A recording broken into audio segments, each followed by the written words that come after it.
Yeah, so very quickly on myself, I'm Victor Heddenberg with AMBA and BGA, and my focus is on the BGA brand, the sister brand of AMBA. And today's kind of session here will be about the push, BGA's push to modernize management education. So question, are you guys creative people? Imaginative people? Let's say imaginative people. Are you? No, Bodo, come on, Bodo. Okay, except for Bodo, everyone here is imaginative. So, so let's pretend we're all on Mars. We've just been hibernating for 50,000 years, and we wake up from this hibernation, and we, due to global warming on Mars, we can now finally rebuild our society. Great. So we start rebuilding our society. We start building up, try to build up factories and medical facilities. But apparently the documents for building higher education institutions have been lost. So we don't know how to build that. But to our luck, there's another planet on the other side called Earth. And apparently in the last 50,000 years, these people have done it. So what a fantastic opportunity for us to fly over to Earth and learn a little bit about how they run higher education institutions. So you hop on your little spaceship, you travel off to Earth, and you introduce yourself to all the world leaders. Now let's assume that they're very happy to see Martians. They show you around society, and they introduce you to all the world leaders. And then the big question is, well, how do you guys run higher education institutions?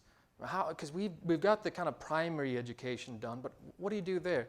And they say, well, standard thing is, when you're 18 years old, you pick a subject you want to do for the rest of your life, and then you're done. You do that for the rest of your life. And you get your qualification, and you're done.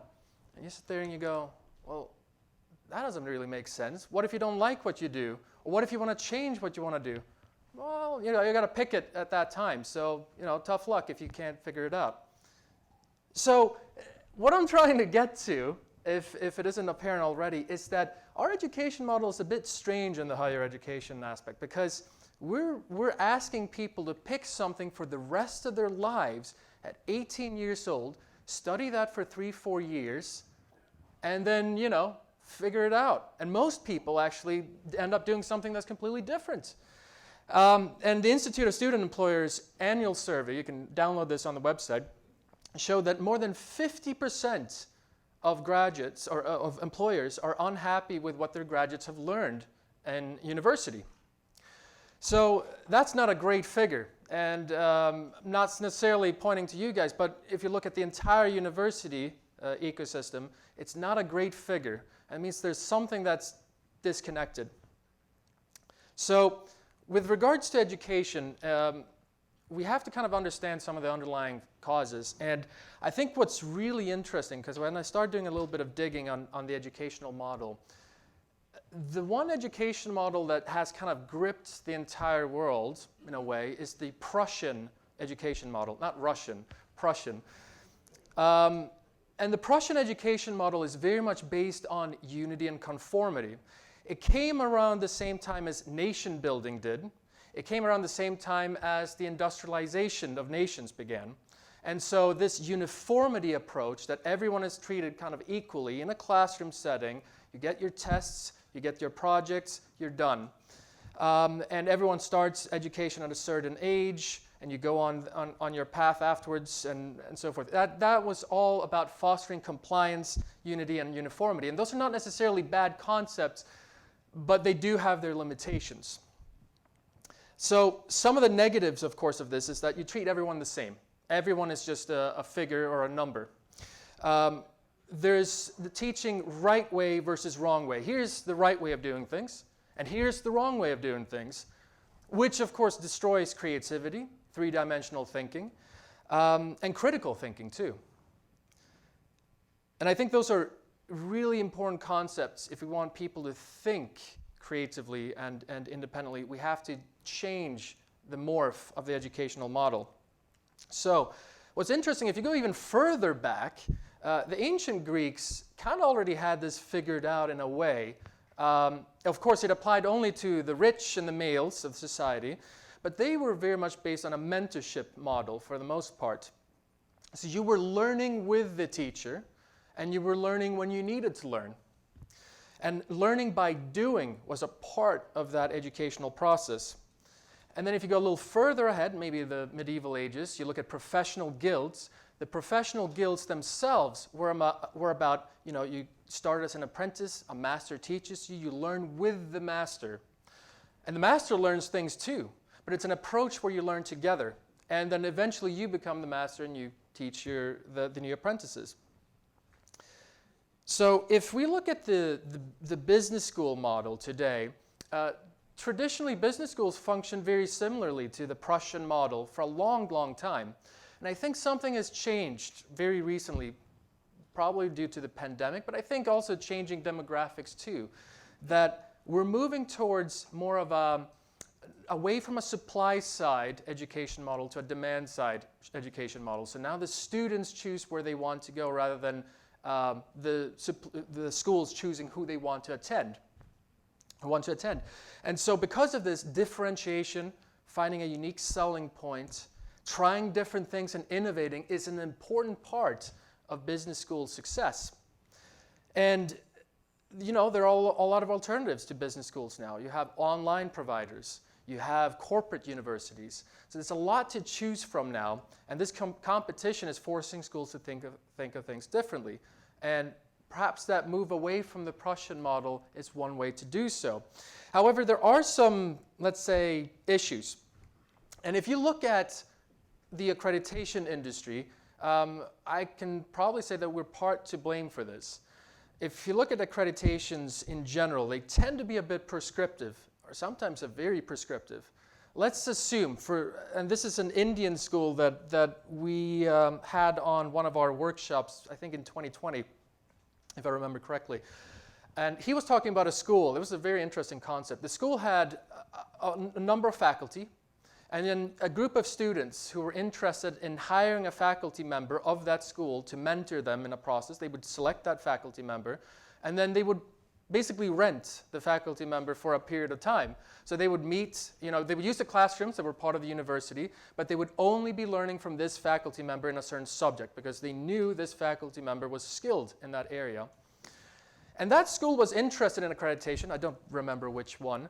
And the accreditation said, no way, this is not what a business school is. This is not what a university functions like. You need research and citations. This guy wasn't even a PhD holder. Well, what's wrong with you? So the accreditation model has kind of almost focused a very narrow view on what a business school can be. And it's fine. There are strengths to how business schools are today, but it doesn't necessarily mean that's the only way. So this one way or the highway approach is something that perhaps needs changing. So that was one of the reasons why we sat down at AMBA and we were thinking, we brought the team together and we were thinking, what can we do to kind of change the approach and allow for business schools to find unique selling points and differentiate even more? And so we brought one of our actually original founding brand, the Business Graduates Association in 1967. And we wanted to use the knowledge that we had from AMBA and bring it and modernize it in a way where we said we wanted to focus on business school differentiation and not punish schools to prescriptive criteria, but really allow them to flourish. So again, encouraging differentiation and innovation is part of it. And we don't want schools necessarily to be the same. Now, of course, schools are not the same, but they follow very traditional methods. And so this allows for very interesting concepts to the hiring mentors or faculty members, as I mentioned, to using challenge methods instead of case study methods, and introducing concepts such as stackable certifications for life. What's interesting is I am really interested in lifelong learning, and I wanted to check how many business schools in London, for instance, offer lifelong learning courses that I can take on an ongoing basis. Literally almost no one does it. And yes, they have like these online courses you can take, but it's a lecture process. You sit down, they lecture you on something, and they say, all right, you've received your certificate for sitting down. But it's not a learning by doing type of approach. Very few schools do that. And there's no flexibility either. There's no, I want to do this for 2 weeks or 3 weeks or 4 months. It's either this or that. So a big opportunity for a lot of schools. So what we wanted to do with BGA is we wanted to look at what are the core strengths of your business school, what are your objectives, what is your vision that you want to focus on, and then from there, how can we further develop that area, and how can we narrow that down into the very details. So we brought together something called the continuous impact model. So rather than us coming in and telling the school, you know, we need X amount of citations or total learning hours, or we need faculty members, 75% of a certain program, we say, actually, what is your objective with this certain program or your certain school?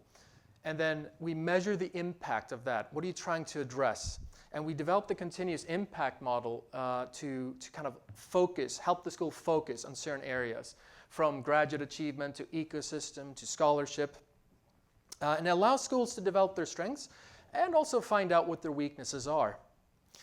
So if we take a look more closely at the continuous impact model, for instance, if you're an institution trying to train, I don't know, entrepreneurs, we would probably look very much at the graduate achievement aspects. We want to say how many graduates have started a business 6 months, 12 months, 18 months afterwards. What's the impact of that? Or this Latin American, let's say, potential association that you want to do together. That would fall under ecosystem. And what are you trying to achieve in that area? And perhaps society too. Scholarship, if you're a research-led institution, it's not about only the citations, but it's also about, well, where's that research going? Are companies buying this research for, you know, improving products or services? Are governments or communities buying this research? You know, we want to see the actual impact of the research, not just, you know, how many times it's been cited, which is, of course, a first step, but it doesn't go far enough.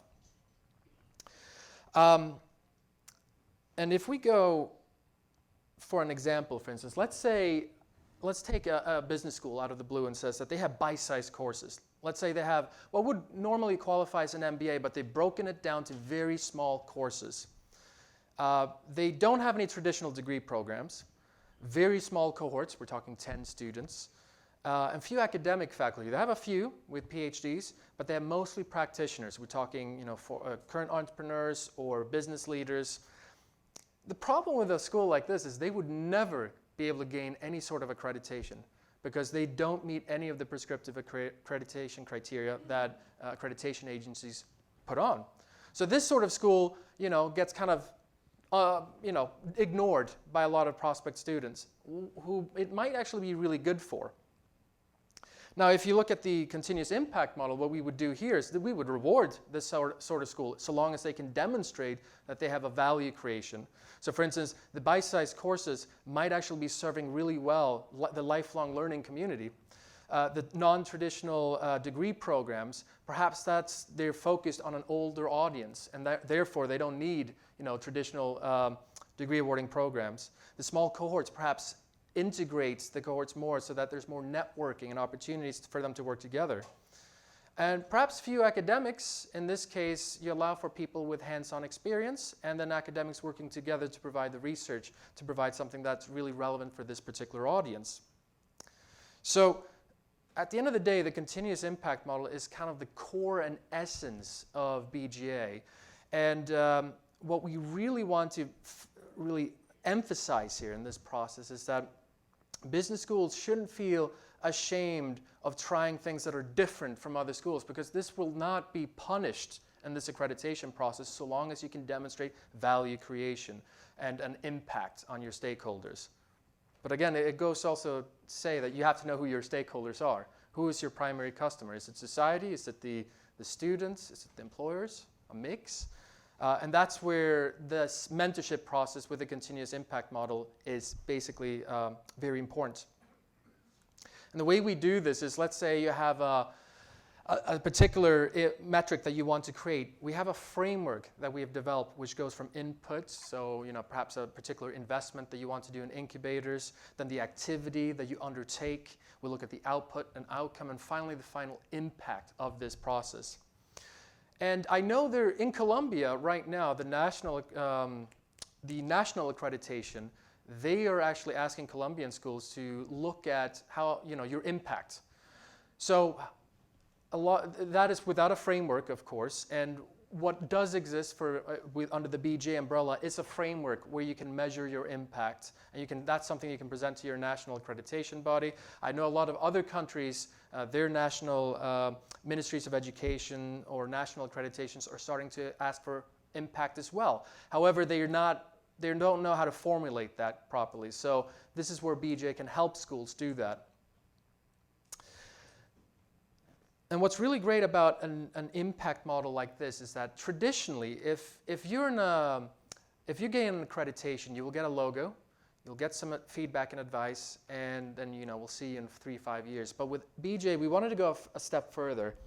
We wanted to say, look, if you are, let's go back to the example of the entrepreneur-focused business school. If you're trying to train entrepreneurs, an impact report that shows potential students why you're accredited, the value that you create for your particular audience, is something that is a great marketing tool for business schools. So that particular school that trains entrepreneurs would be able to show their impact report, a 2-page, 3-page document, to just show, hey, look, if you want to train, if you want the best entrepreneurial knowledge on how to start your own business, this is the best business school to go for that purpose in this region.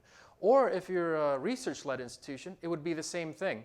It would show like this is the greatest place to kind of do research if you want to do, let's say, a PhD or a DBA or so forth.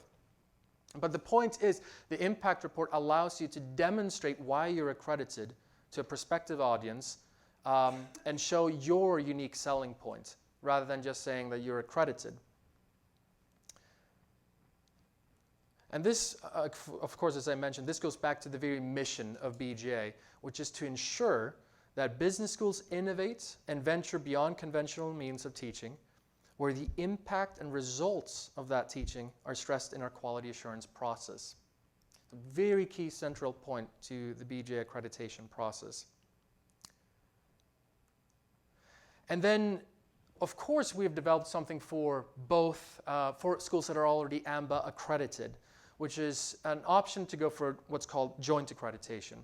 And the joint accreditation process, what we've done is we've combined the AMBA and BGA process into one streamlined process.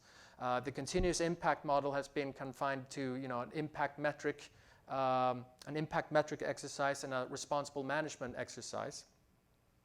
And allows schools to cover not just the MBA, but an extra program plus the entire business school. And as I mentioned, part of this, of course, is how you align also to the UN Responsible Management Sustainable Development Goals, which is part of this impact metric measurement. So that's very quickly on BGA, and I really think, since we started with BGA, we've grown the network to 220 schools. About a little under half of them are AMBA accredited schools, but a lot of other innovative schools that traditionally would never gain any AMBA accreditation, either because they don't have an MBA or they do things very differently from a traditional business school, can now go through an accreditation process that works really well for them.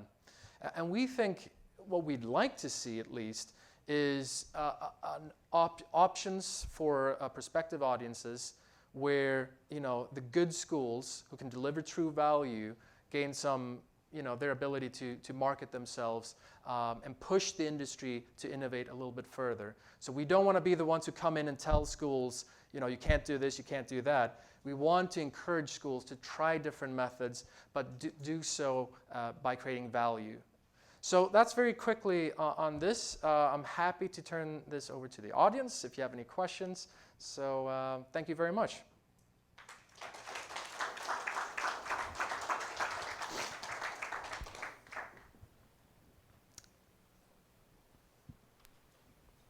Hello, Victor. Juan Esteban Escalante, Universidad de AFIT. There is one question about the value creation. How to measure value creation? Because something we struggled when we proceed with the accreditation process. As you know, Universidad de AFIT and our School of Management is BGA accredited.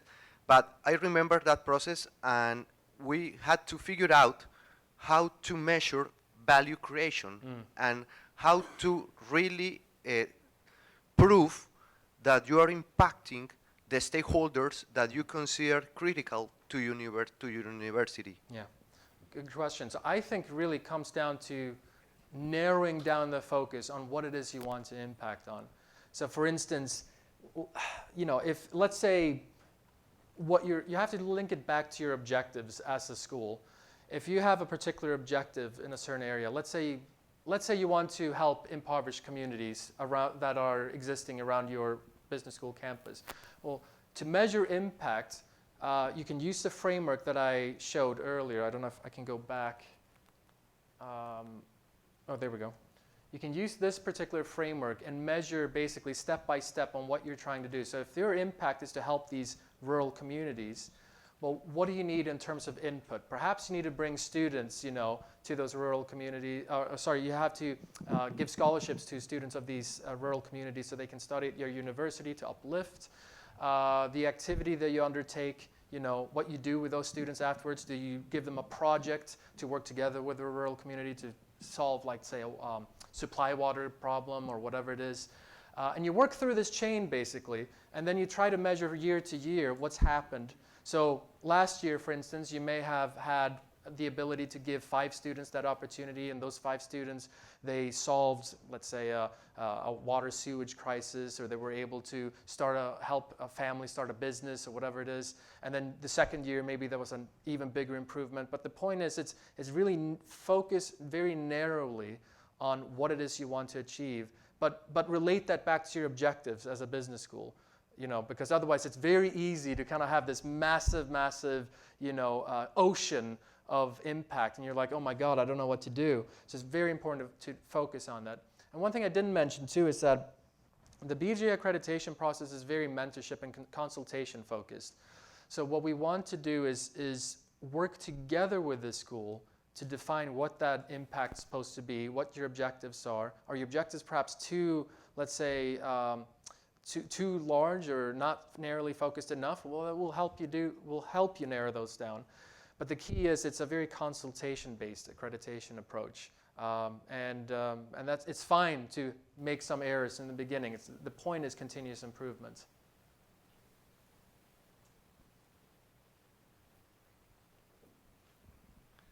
Thanks. Victor, just a clarifying question. Maybe I didn't get it right. You said something like the joint accreditation of BGA and the AMBA is moving towards accreditation of the business school, no, the single program? So BGA is whole business school focused. That's why that's why it's so important to focus on impact. So what happens is in an AMBA and BGA accreditation process, we will look at, of course, the MBA, which is the AMBA process, but on the BGA side, we will look at the entire business school plus an additional program. And ideally, that would be a program that is as different from the MBA as possible. So an undergraduate program, or maybe like a DBA or a specialized master's that's very different from the MBA. But anything else that would fall outside of the traditional management core or program. And the process is streamlined slightly. So rather than doing the entire continuous impact model in the first go, you will get an impact and responsible management exercise, which is basically a shortened version of the continuous impact model. And then, when you do your reaccreditation, we work on that until you have a full continuous impact model, if that makes sense.